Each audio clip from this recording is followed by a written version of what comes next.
FCPS is using an online tool to gather input from the public about potential school boundary changes. Here's how you can use it. In the upper right corner, select your preferred language from a drop-down menu. In the search field, enter your home address. Once you've selected your address, the map will zoom into your community. If there are proposed boundary changes in your community, the change in school is reflected in this window here.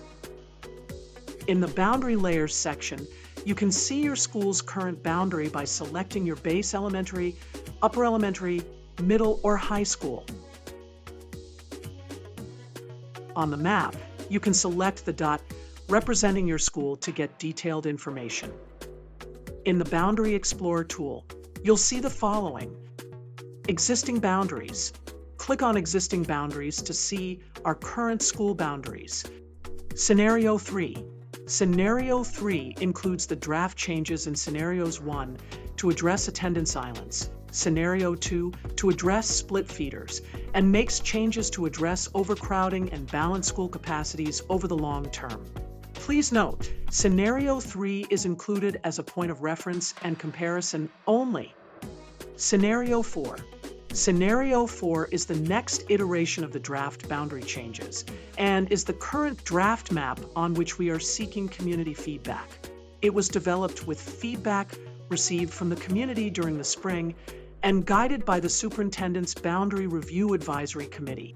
In each scenario, select a school level, elementary, middle, or high school.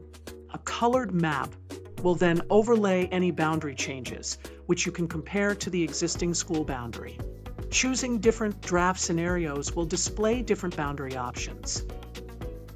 Again, remember, Scenario 3 is included only as a point of reference and comparison, similar to the map that shows current school boundaries.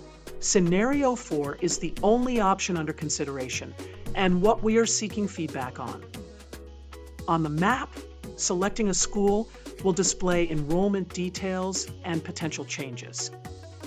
If you wish to comment on a particular boundary, select Comment in the lower right. Next, select any point on the map in order to access the comment window and provide your comment about that location.